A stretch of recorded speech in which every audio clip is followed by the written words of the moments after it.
Hello and welcome to Spy in the Wild. I'm Alexa and I'm Tamara, and we hope you enjoyed this video of Richmond Park. Richmond Park is one of the largest grasslands in London. It is home to many species of wildlife.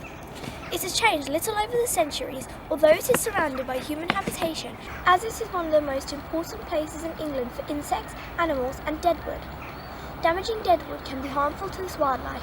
Visitors come to enjoy the wildlife and watch animals and ancient trees. Richmond Park was originally a deer hunting park, but still has 300 red deer and 350 fallow deer. The royal connections to this park probably go back further than any of the others. The area was known at the time as the Manor of Sheen. The name was later changed to Richmond during King Henry VII's reign. In 1625, King Charles brought his court to Richmond Palace to escape the plague in London and turned it into a park for the red and fallow deer.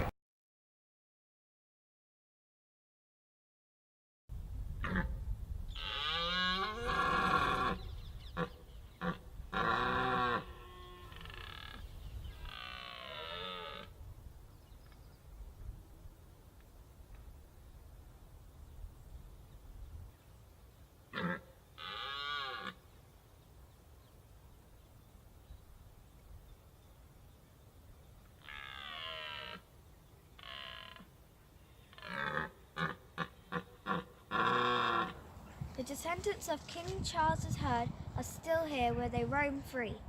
Both the red deer, stags and hinds, as well as the fallow deer, bucks and does, live in separate herds most of the year, except during mating or rutting season from about mid-September.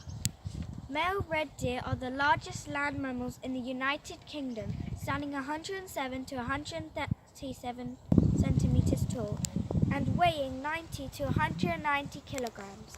The red deer has a reddish-brown summer coat and a darker, longer and thicker winter coat. The young of both species have brown fur with white spots. The deer's colouring keeps them camouflaged and protected from predators. A young stag's first antlers start off as small spikes. After 2 years old, they start growing branching antlers and more points until there are 12 points. Antlers made of solid bone are usually shed in March and April, and then a skin called velvet grows over the bony stump.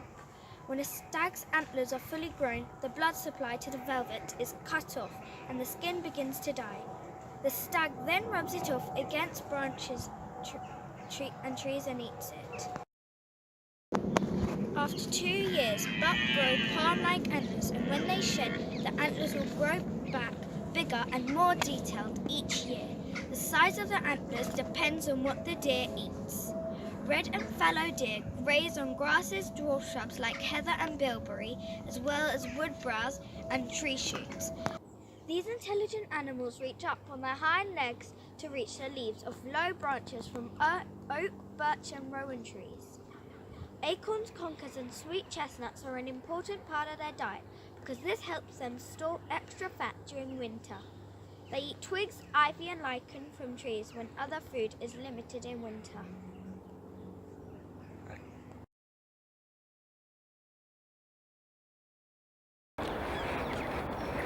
As you can see, right now we are here by the forest where grey squirrels, scientifically named Cirrus carolinensis, are tree squirrels. They are more active in January as their courtship and mating is at its peak. In the kingdom of squirrels, older males are more dominant towards younger males.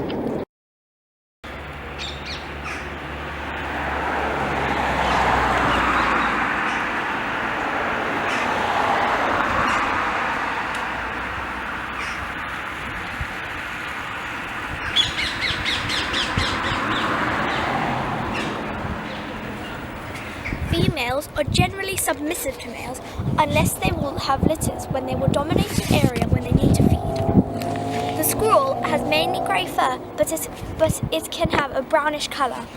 These squirrels can withstand temperatures up to -10 degrees, and it also has a large bushy tail. The grey squirrel has 4 toes on the front and feet and 5 toes on the back feet, and they can move at a fantastic speed. Their teeth grow continuously throughout their life.